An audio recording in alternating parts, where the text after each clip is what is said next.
And a very good evening.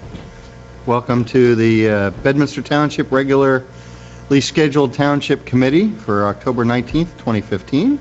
We have our full Township Committee with us tonight. Ms. Sullivan, can you provide the Open Public Meeting Act statement? Yes, sir. Adequate notice of this meeting of the Township Committee was sent to the Courier News in Somerville, Burnsville News in Bernardsville, and to all subscribers, posted here at the Township Municipal Building as of January 5th, 2015. I'll ask you all to join in the Pledge of Allegiance. I pledge allegiance to the flag of the United States of America and to the republic for which it stands, one nation, under God, indivisible, with liberty and justice for all. Okay. A fairly light agenda tonight. We will start out with meeting minutes from October the 5th. Does anybody have any comments or questions? If not, I will take a motion. So move. Second. All in favor? Aye. Thank you. Permits and raffles, none. None. For, I think that's the first time. Public comments, though we do solicit comments from the public twice every meeting. Please step forward to the microphone in front of you, identify yourself for the audio portion of our video recording, which will maybe see the back of your head, but mostly won't. Okay, thank you. John Anderson, Jersey Central Power and Light. Just wanted to stop by and give you a brief update on 2 points. One is that we just did a kind of an interim reliability report on the performance of the PPAC substation. As you know, PPAC substation feeds a lot of Bedminster Township. And that also is the circuit that feeds into one of the circuits that feeds the Hills development as well. And although we had recently done vegetation management on the PPAC circuit, given the heavy tree density on that circuit, it's still showing and coming up with some tree-related outages. So we're going to be sending some crews in between now and the end of the year to see if we can't get in there and do some additional work to improve some of the clearances in some of the areas it's a little bit tighter, as well as do some kind of like a investigate again for any kind of priority or danger trees that they may find that are potential come down. So just in case you might see some crews out and about, that's what they're doing. We have seen, I know I've seen a lot of crews out in the past couple weeks, and I think we appreciate that. I know not everybody feels that way when it's their tree, but if anybody can remember back to Sandy, that those trees caused weeks worth of outages, and trees grow back, and it's good to do the upkeep on them.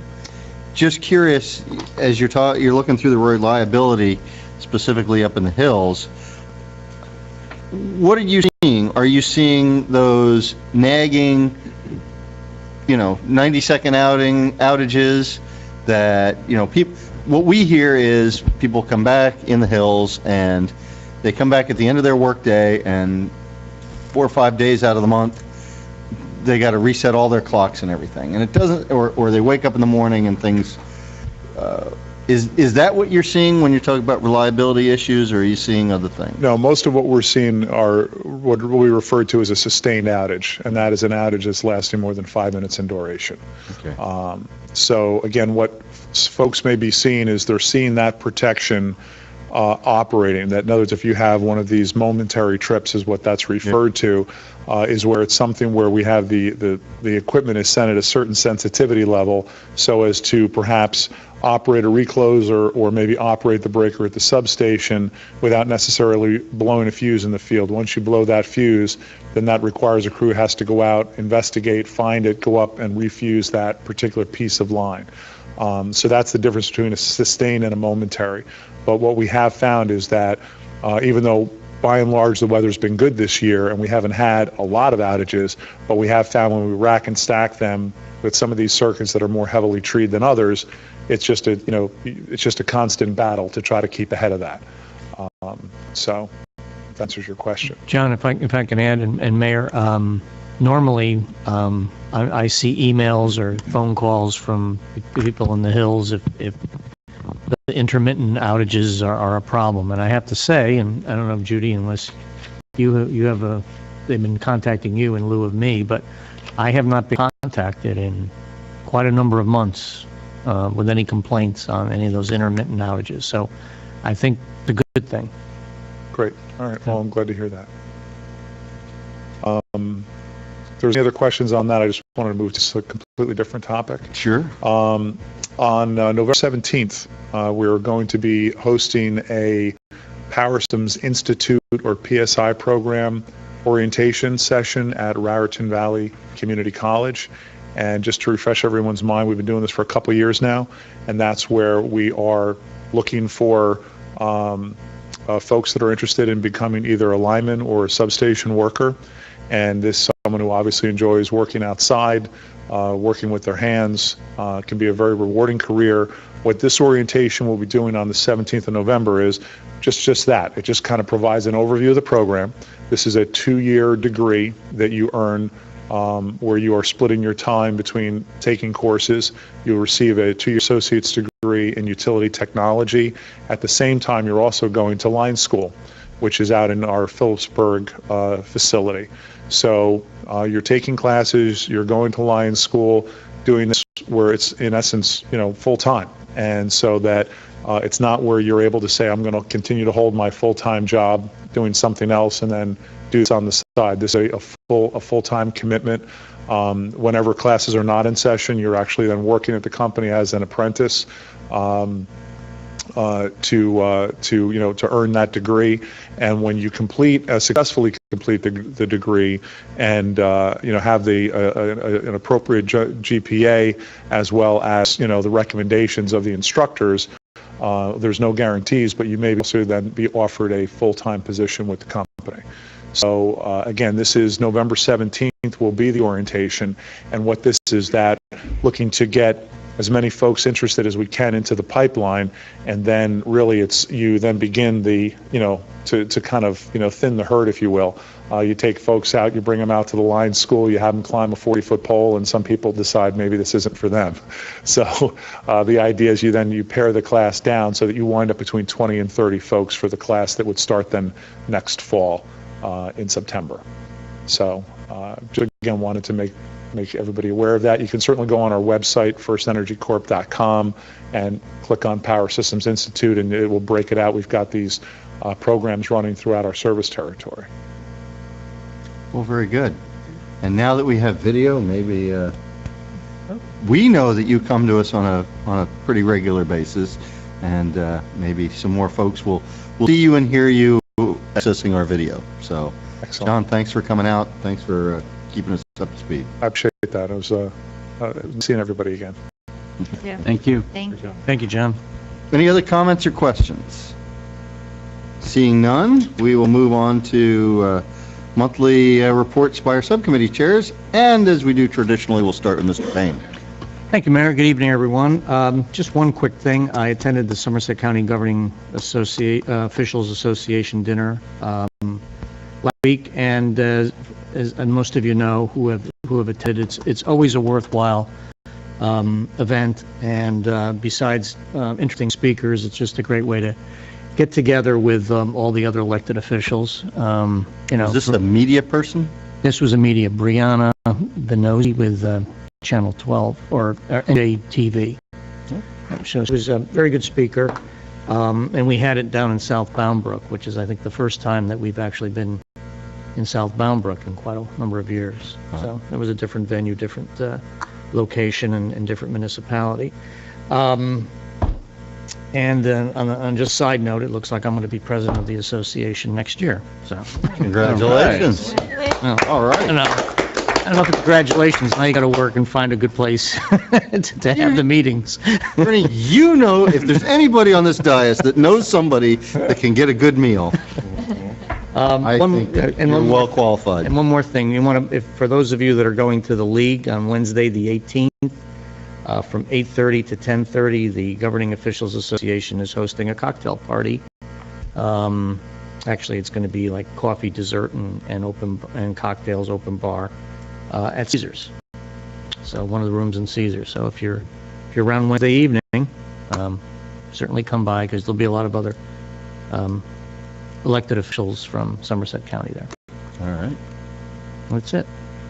Mr. Wilson. Thank you, Mayor. Good evening, everybody. After I introduced my comments last week about the hike and bike system, John Mance reached out to me very quickly and organized a meeting. Bernie and I attended along with Judy, and I got a very rich education in the history of, let's say, the complex number of stakeholders and issues that face our maintenance efforts, and it was very informative.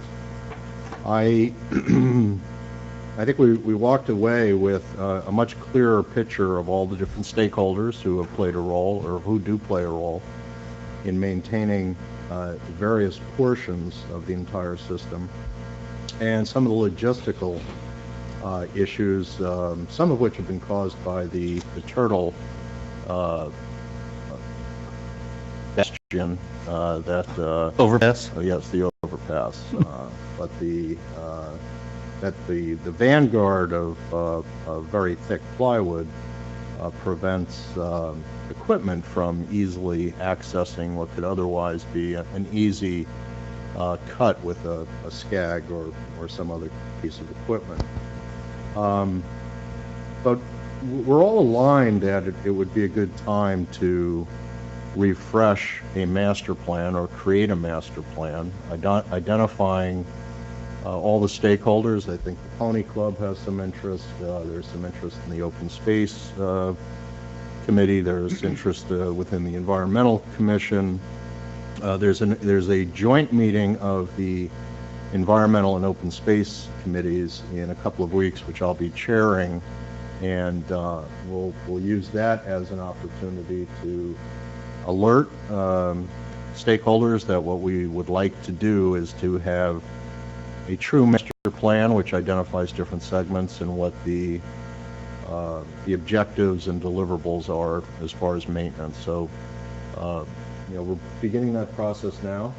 Bernie has also been my partner, my walking partner, and has given me a lot of history, and I think will be an invaluable help along with John in trying to engineer all the different people and challenges that there are, none of which are insurmountable, but it's everything from little brooks that would be made easily passable were it not for the DEP in some sections, and like I said, the turtle, the efforts that we have to protect the turtles also has some unintended consequences.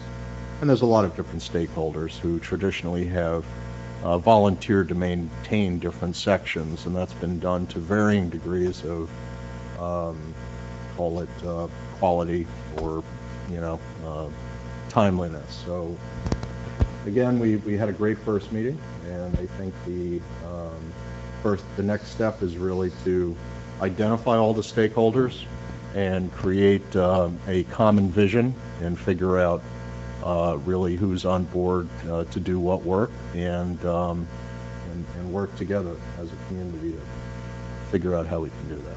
So just want to share that with everybody. All right. Mr. Jacobs? Thanks, Mayor. Well, I know it was subcommittee meeting since our last meeting, but I did have two events that I just wanted to briefly touch upon. On October 6th, I did have a meeting with Walter Lane, the Director of Planning for Somerset County, and with Mike Kerwin from Somerset County Business Partnership. And the issue was something that you've all heard me talk about before. As the county is moving forward on the planning studies for the remaining priority growth investment areas in Somerset County, of which the AT&T complex has been identified and is on schedule for the next suite of properties to be assessed by the county and North Jersey Transportation Planning Authority. Is all through a grant, and it's at no cost to Bedminster Township.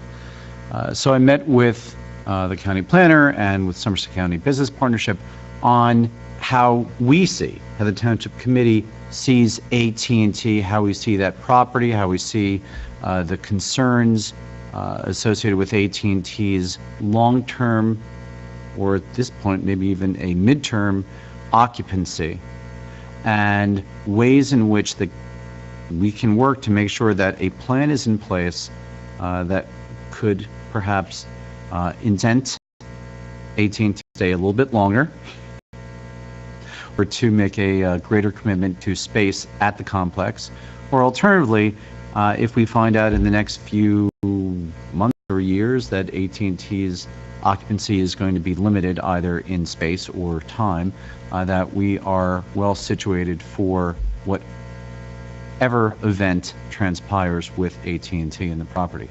And in so doing, one of the things I talked to them about was looking not just at the planning elements within the geographic boundaries of the complex, but to the extent that complex needs to be better integrated with the rest of the township, whether or not that could be an expansion of the planning study. And the response from the county was absolutely. So that I think we're in very good shape working with the county and the business partnership, that when it comes time to run the study, that we are out in front of this issue, and also through Somerset County Business Partnership, we'll also do some outreach with AT&T, and also Judy will also do outreach directly through the township to AT&T to make sure that they're involved. So we understand from them, if they can tell us, what their position is with the property, both under whatever lease extension they have since executed and beyond that. So this will be developed. We expect that Somerset County and North Jersey Transportation Planning Authority will go out for an RFP probably November, December, and we'll coordinate with them. They expect it'll be a quick turnaround. They already know which engineering firms and which planning firms are going to respond, and they've already identified that we'll be the first one to go. So hopefully December, January, the township will be well situated on the AT&T planning study. Then on the 10th, the mayor was unable to attend, but I did speak at the Center for Contemporary Arts on the dedication of the Pritch Matthews Studio.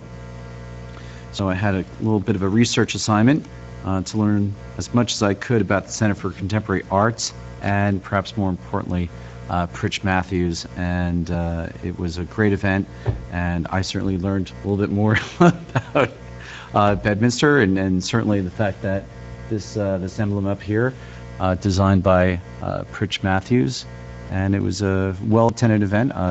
Bedminster Township was well represented, both in the attendees, the Matthews family, Mayor Metalski as well, and we just wish the greatest success to the Center for Contemporary Arts in their future endeavors. Both Pritch and Bob have had an amazing history of contributing to this municipality. Right. That's probably a very fitting tribute to Pritch over at the Arts Center. Yeah, I mean, one of the things that it certainly exemplifies what we talk about community in Bedminster, that the spirit of volunteerism is not just something, a phrase to be thrown about, but it's actually an ideal to be lived. And we see with Pritch and Bob Matthews, that ideal is living in what we have here with the Jacobus Vanderveer House, Center for Contemporary Arts. The contributions can go on and on and on, which I learned about. I'm sorry to say I did not know more about the Matthews contribution, but it really was great, and it was great recognition for the family. So that's it. Ms. Santucci. Mayor Parker. We had our open space meeting last Tuesday, and as Ken stated, we are having a joint meeting with our environmental partners. On November 18th is the meeting, so our November 10th meeting is canceled. We're going to sit down and talk about some different projects, but we're looking forward to it. We did it last year, and it worked out very well. And that's something. We did talk about the pony farm as well, and I indicated that we're waiting to hear, hopefully, from Bob Holtaway. We might have somebody who's maybe interested. We'll see. But at least they know about it. And, we kind of talked about that if that is not the case, what we would do next. So, Yeah, and we don't necessarily need to limit it to somebody that Bob Holtaway knows, but he has indicated he may have a few leads. So I would certainly hope that anybody else Absolutely. that may even be viewing this, yeah, the Pony Farm property over on Black River Road, acquired by the municipality, donated by the Brady family. It's a nice opportunity for a nonprofit to have some sort of an office at essentially a very reasonable price. They keep it up, and it's theirs to operate, and the town owns it. And but I would hate to see the property just simply be plowed under, but we are looking at it now a couple years of not being occupied, and we also don't want it to become a money pit for the town. And I think everybody was in agreement to really take a look at it and analyze what we can do if nobody steps up to the plate Yeah. in the very short-term future. Okay. That's all I have, Mary. Thank you. Two things. Larry and I both attended the subcommittee on the shared municipal court with bringing Bernardsville into the fold is moving very nicely. I mean, we are getting down to the point where I know Mr. Bellardo and the other municipal attorneys are starting to really take a good look at the what changes need to be made within the agreement and drawing up resolutions to bring Bernardsville into the fold. It's not a done deal yet because there's still hoops that have to be crossed within the AOC and some personnel issues, but I will say that all the players at the table share a common goal, and we all seem to be working towards being able to bring them in for 2016. So I'm hoping that goes well. And the last thing was, in these chambers, some 11 hour, or let me see, about 10 hours ago, we did have a meeting on the options for the Route 202 bridge between Bedminster and Far Hills. And NJDOT was here, as well as the chief and Mr. Mance and Mr. Ferraro, and a good, healthy showing of citizens, to include, we had Nancy Hunter from Somerset Hills School District. We had Superintendent Giordano and President Casella from the Board of Ed and the Bedminster School. Anyway, we had a lot of folks here. We got a nice briefing today. The options are, well, you've got to remind me here because I'm doing this off the top of my head. And now they're being, the options are going to be given with a pessimistic, they're not going to overpromise. If they tear the bridge down completely and it's closed, that they estimated was a 9-month option. That's with a pedestrian walkway across the That's river. it. You're looking at a rickety wooden structure for people that want to walk. I don't not- believe they said rickety. Well, maybe not. All right, that's my words. But bottom line is, you're not getting this four-wheeler across. It's pedestrian only. So the second option was one lane with emergency services. Emergency only. One lane, 15 months. They considered a full shutdown, but they would be able to have one lane for the duration they would only open in emergencies. Then the next one is They call it a half shutdown. which is one lane where they have a light at either end or a crossing guard at either end, where some folks are brought across and then the other side is brought across, but it's a one lane. That's 16 months. And then they can have two-way traffic. They can provide two-way traffic essentially in the shoulders. That's 22 and a half months. That's not going to be a great option either, because it's going to be very narrow. You're going to get a lot of queuing, a lot of backup. And they couldn't guarantee that would last the whole time.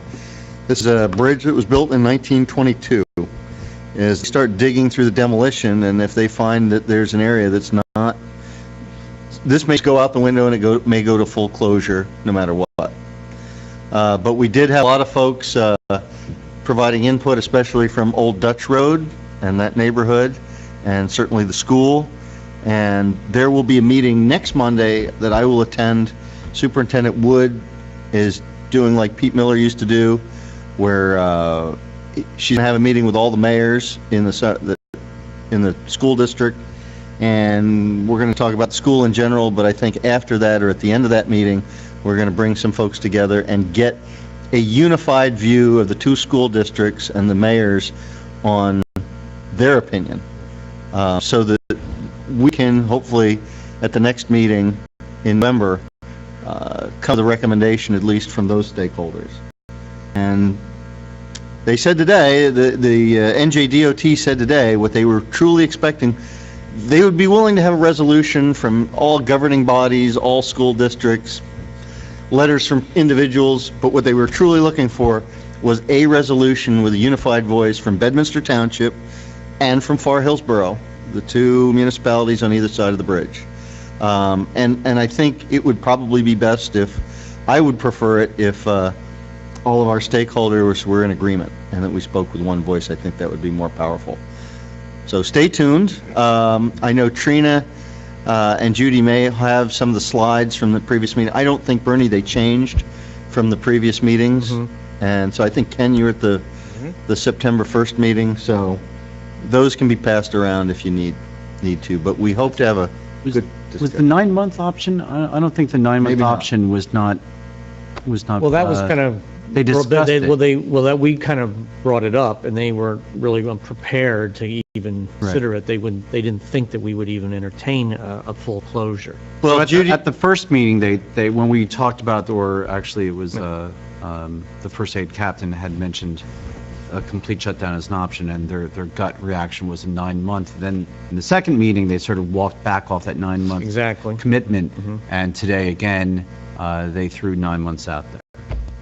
well, I would I just do have suggest, the pictures if any. yeah, Judy can probably get the slides that we had today and provide them to anybody on the township committee if they wish to review I'd them. like to see it consent. Because I think I'm going to guess our next meeting, I would hope our next meeting, we can have a nice discussion on it. Just one quick question. On the 9-month, is that where the pedestrian walkway is going to, they're going to have a That will be the only way to get across the river. for the 9 months? Correct. Yeah. Using 202. Yeah. Well, certainly, your recommendation to try to forge a consensus is, I agree with that. I mean, otherwise, if DOT is getting all these incongruous positions, you're really giving the decision authority to the DOT. You don't know what you're going to get, so Yeah. it's better to try to resolve all of the stakeholders at this level as opposed to essentially advocating the entire decision. And I will tell you that Board President Lou Casella was, I think, very well spoken and very eloquent today in explaining some of the great pains that the Bedminster School District, as well as the Somerset Hills School District, would go through. For instance, they have union contracts, and if their buses are 5 minutes late, they're paying increments of 30 minutes in overtime to all the staffers that stay. So if there's inordinate delays literally on a daily basis, it is significantly impacting their budget, especially the overtime line. Also, I'd have to believe that their next, Bless you. their next bus contract, if their buses are going to have 15 to 20% longer runs on every run, I can't imagine the bus company wouldn't want more compensation for that. It's costing them more in fuel. So that's got to happen. So, and they're on a pretty tight budget down the street, as are we. So it really, the good news is we've got a lot of time to prepare, and maybe we can have some innovative solutions. Maybe the school day, anyway, I'm sure they're going to be well prepared for it, but they were very, they laid it out today what some of the challenges were and what they were hoping to get. And I don't think any of the solutions are going to be painless, so we just have to prepare well. And the good news is 4 years out, we should be able to build ourselves up towards whatever we need to do. Did Lou have a position on what's better? Well, he made the flippant comment that he says he'd be happy to give him 9 weeks to do the bridge. And everybody got a chuckle out of that. But I mean, I think their position was they would like to see as little pain as possible that affects the school year. So if it was a 9-month solution, if that was the consensus, I think they would hope that 9 months, most of that pain was in the June, July, and August timeframe when school's not in session. So those are also minutia inputs that aren't necessarily A, B, C, or D. Right. You may say, we'll take A, but boy, we want to make sure that it's these months and don't let it slip. But the DOT folks also told us that there are DEP guidelines. There are only certain times of the year that you can dam up the river, and they've got to put pilings in, and because it's going to go from a 3 support bridge to a 2 support bridge. So the pilings that are there now, the columns that are there now, they've got to come out, and brand new has to go in. That's going to disturb the riverbed. There's a lot to it, and that's why it's going to take them a couple years to come up with a plan. So The only good thing about the 9-month is that it's done in the 10th month. Yep. Oh, no. As Look, opposed to going 22 or something else, you know. look, Painful no matter what. but- one thing that Bedminster has is we have experienced a lot of bridge closures in the past 2 or 3 years. Black River Road has had 2 different bridges. Burnt Mills Road has had 4 different bridges, if you go to both ends of it. That's good and it's bad. It's been painful because I've been on the wrong side of the Burnt Mills Road bridge issue, or the wrong side of the bridge as far as getting back and forth to here. But the other side of it is NJDOT doesn't have much transportation money. And at least they're getting federal money, and at least our infrastructure is being taken care of. We don't have a Pulaski Skyway. Well, maybe you could say that bridge is our Pulaski Skyway, but... So. Well, DOT led off with, and appropriately so, photographs of the existing piers. And their description of the bridge was that it's functionally obsolete and structurally obsolete. So the replacement of the bridge within the next few years is inevitable. One of the takeaways, and I don't know that Steve or I really put much faith in this, but certainly the design engineer said, after hearing the concerns voiced from both the Bedminster School District and the Somerset Hills School District, and the sort of overarching goal to minimize disruption to the school traffic, that they would go back, see what they could come up with, look at alternative construction techniques, or if there's any other delivery systems that they could put in place to shorten the 9 months down, or look at the other alternatives and see if there's a way that they could really just tackle the project in some degree or another during the summer vacation time, and perhaps that might give them some flexibility on the back side and the front side of the vacation schedule to minimize the disruption. We'll see what they come back with. But whether it's government or the private sector, you don't want to overpromise. So they're not going to go in saying they're going to find a way to shortcut it.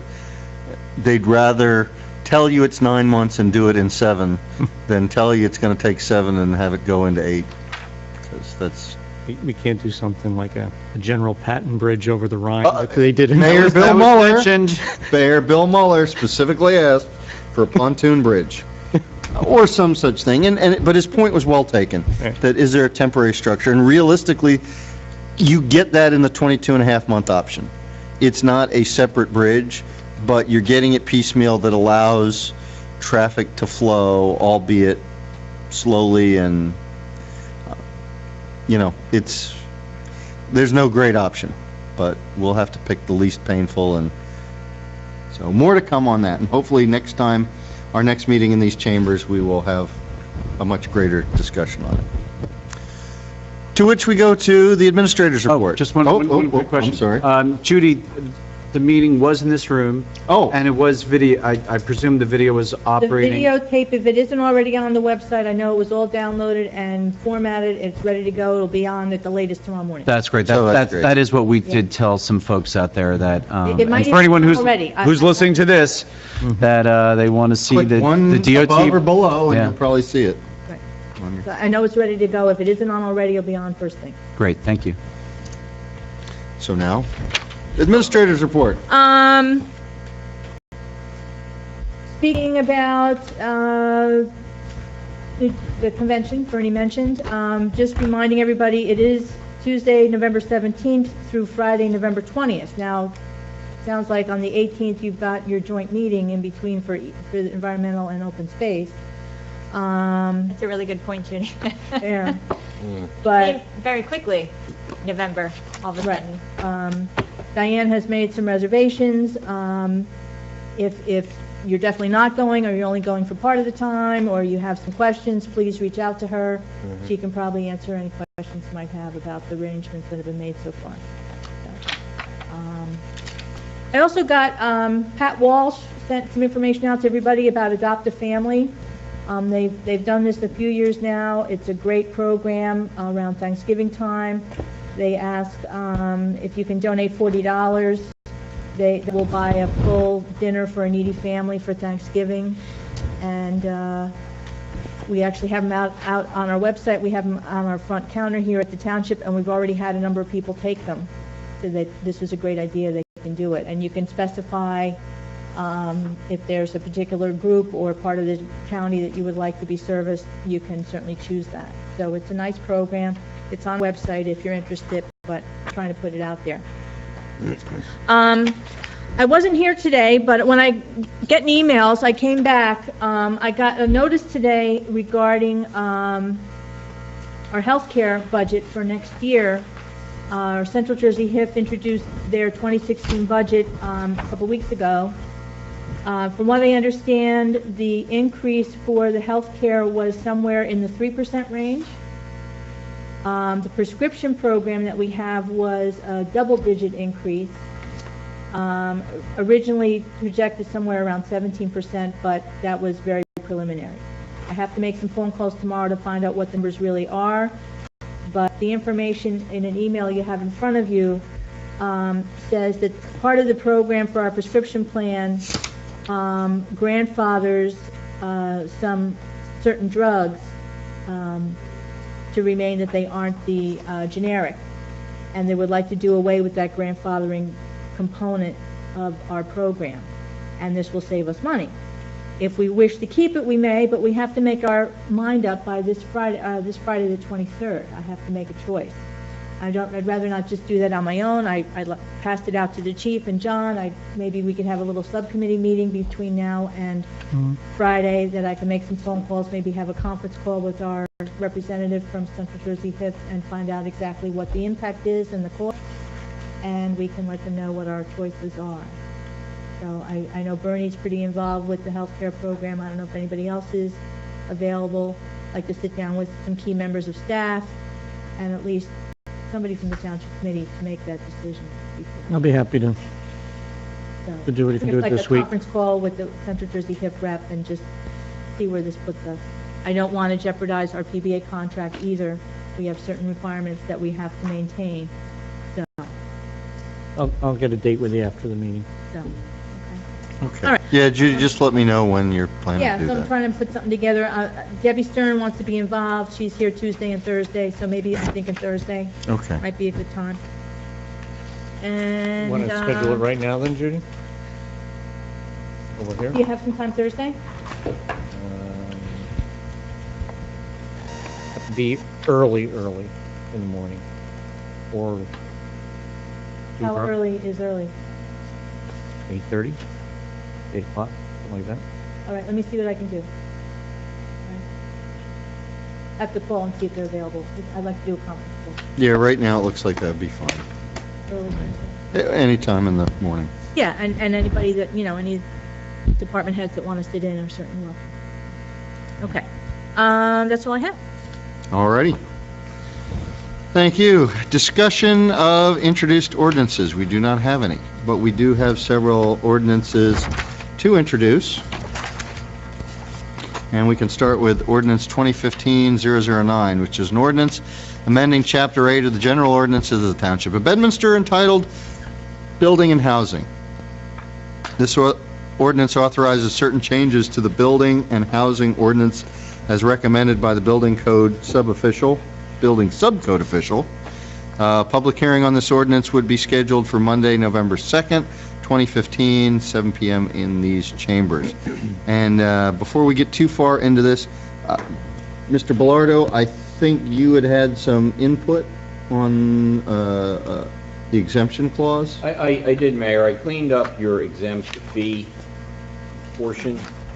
Paragraph 7. Paragraph 7. 7, really to just follow the state statute, so there wasn't any ambiguity in the future with respect to allowed exemptions, and that's paragraphs A, B, and C. Paragraph D is not a new paragraph. Again, what the state allows, without getting into the flawed exemption with respect to nonprofit entities that you were not seeking to do. And just a quick comment, Ken Rogers, our subcode official, who couldn't be here tonight, but he did review Mr. Bellardo's comments and changes, and he was fine with it, so. And I did talk to Ken specifically about the segment, I think, on retaining walls, which seemed to have a fees based on cost of the walls, and I said, well, why is that not in line with the roof issue? So that, in other words, why is it based upon the cost, which could vary by material and contractor? And he said that that was in line with state code, unfortunately. So, anyway, and we can have more of a discussion also upon the public hearing. But if I can get a motion to introduce. So moved. Second. All in favor? Aye. Thank you. Ordinance 2015-010, which is an ordinance amending Chapter 10 of the General Ordinances of Township of Bedminster entitled Fire Prevention. This ordinance authorizes certain changes to the fire prevention ordinance as recommended by the fire official. Public hearing for this ordinance is scheduled for Monday, November 2nd, 7 p.m. in these chambers. And this was also something we've looked at for quite a while. I'll motion to introduce 2015. Mr. Bell is here if you have any questions. Mr. Bell is here if we have any questions. I just want to point out that consistent with the change to 8-1 Section 7, which is the exempt fees, the fire code exemption refers back to 8-1.7, so it's the same exemptions that apply for the construction code applied to the fire code as well. And with that change, I will make the motion to introduce. I'll accept a second. Again, all in favor? Aye. Aye. All opposed? Thank you. Ordinance 2015-11, refunding a bond ordinance authorizing the issuance of $1,900,000 refunding bonds of the Township of Bedminster in the County of Somerset, New Jersey. This ordinance authorizes refunding bonds in the amount of $1,900,000 to currently refund Bedminster Township's outstanding and callable 2005 general bonds. This public hearing of this ordinance is scheduled for Monday, November 2nd, 2015, 7 p.m. in these chambers. Judy, would you like to give us a quick thumbnail on Yes, this is exciting. Our bond for this building is a 20-year bond. We pay our annual payment once a year. The payment this year was September 15th. With that payment this year, now that brought us into the 5-year window, where we are now, it's now a callable bond. All our professionals got in contact with Debbie Stern and I. Larry Jacobs actually gave us another option as far as what's now called a direct loan. Banks can now give us a direct loan for those last 5 years of your bond, if the town can save at least 3%. Okay? If we can't save at least 3%, we're not allowed to do it. So we did have the professionals do some analysis. The first analysis that I was circulating was from August. It came in at 4.8%. But the longer you wait, rates change. So we had our professionals redo, and the one you have in your books is October 16th proposal, which comes in at 4.25%. Still excellent, more than 3%. The nice thing about this is the cost to do this refinancing. So in other words, we do a new bond, and our current debt is about 1.8 million. We're recommending 1.9 million in the new bond, just for some extra cushion until we get all our costs in and everything goes fine. If it ends up just being 1.845, I think is with all the costs of the professionals, that's all we're going to do. We're asking for authority to do up to 1.9. We don't anticipate using that additional money. So we're going to save 4.25%. All the costs for the professionals are already in the project. There's no budget money being used to do this. And at the end of the day, we're saving about $75,000 over the last 5 years of the bond. Very good. So So the cushion would not be into the general ledger, it's just being, Well, the cushion is just to ask. In- It's not, it's Right. like having, it's like your credit line on your credit card. You don't have to go up to, Right. Yeah. yeah. Okay. But we're only it's going to, so we're asking the authority from the Township Committee to allow us to go up to as high as 1.9. Understood. We don't anticipate we're getting anywhere near that, but we have the authority to do that. Understood. And our credit rating allows us to do that. Okay. We anticipate coming in at about 1.845, which is still going to save us, like I said, 4.25%, which is about $75,000 That's great. over the last 5 years. any other questions? If I'll take a motion. I'll make the motion to introduce. Second? All in favor? Aye. All opposed? Thank you. This is a very exciting project. The nice part is Debbie Stern and I turn it over to the professionals. They do it all for us. And it's a general ledger entry for the CFO, and that's about all it is, and everything's paid off. It's a wonderful program. And I just want to give kudos to Judy for remembering this. I came across a newspaper article that talked about this issue. Judy, I don't even remember when. That would have been about 10 months ago? Yeah, it was probably around December, January. And I think we were maybe beginning, or we were in the throes of just getting into a budget session.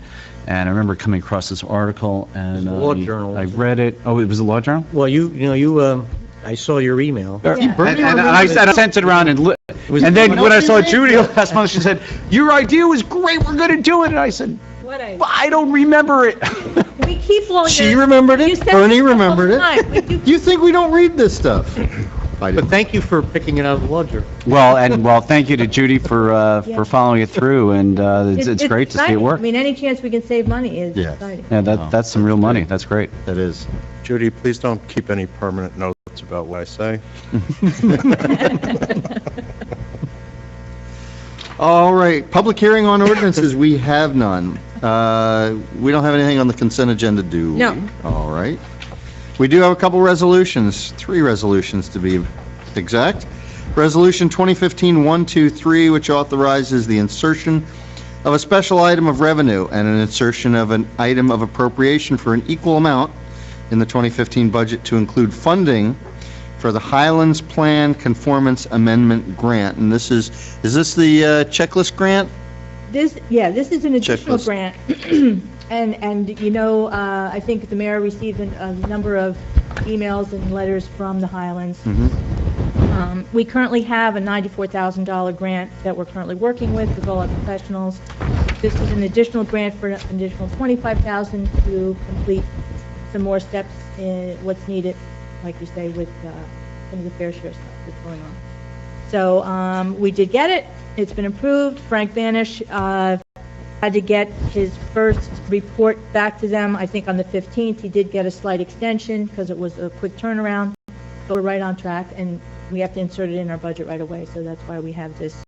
It's called a Chapter 159, and to insert it in our budget, we use it now. Any comments or questions? If not, I'll take a motion. So moved. Second. This is a roll call vote. Mr. Payne?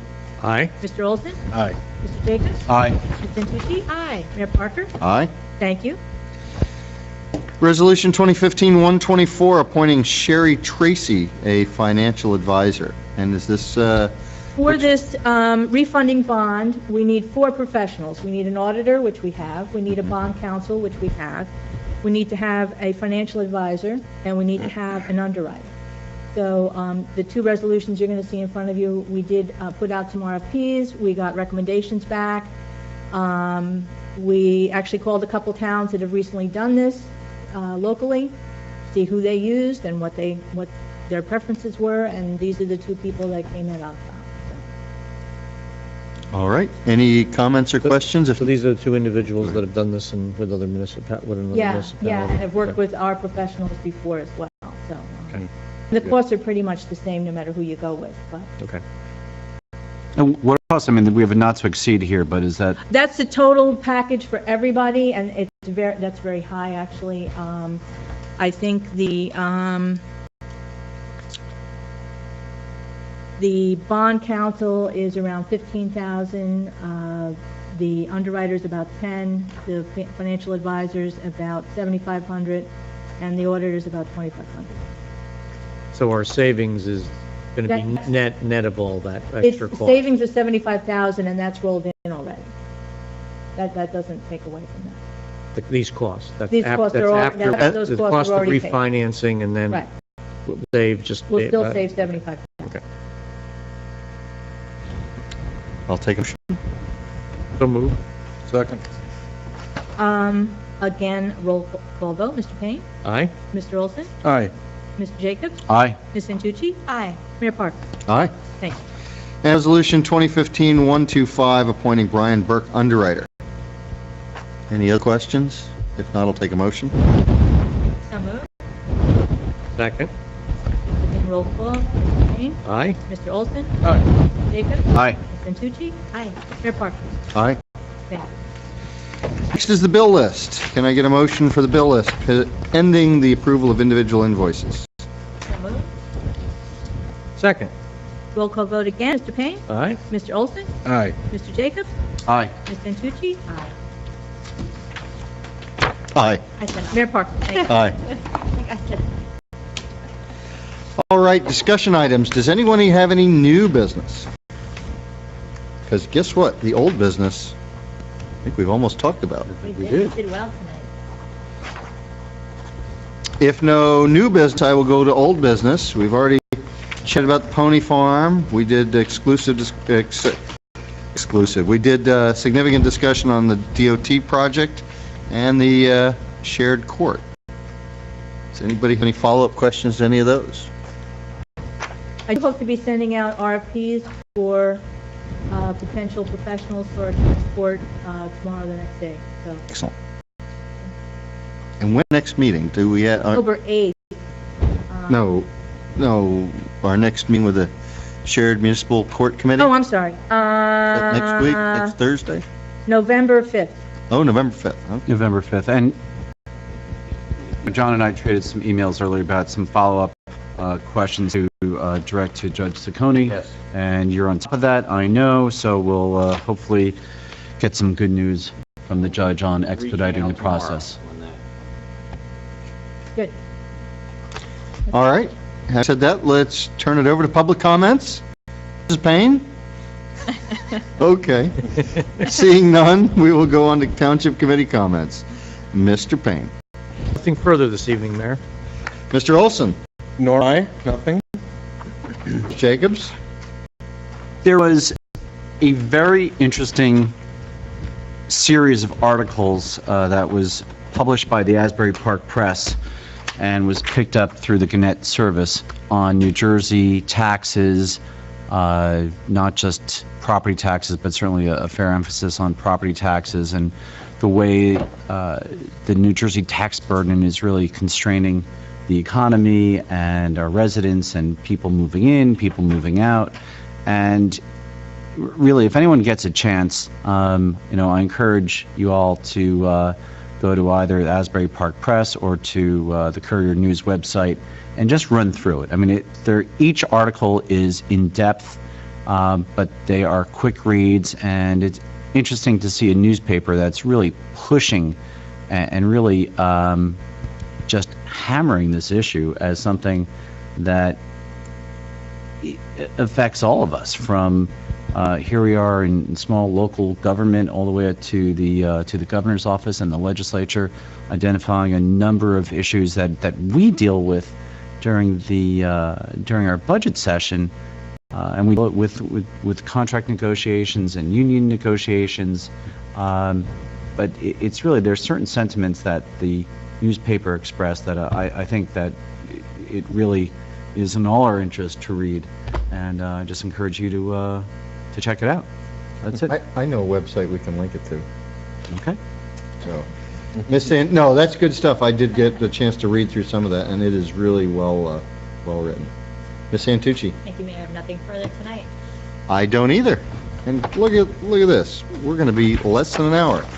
Can I get a motion to adjourn then? So moved. Second. All in favor? Aye. Bye. Good night. Thank you.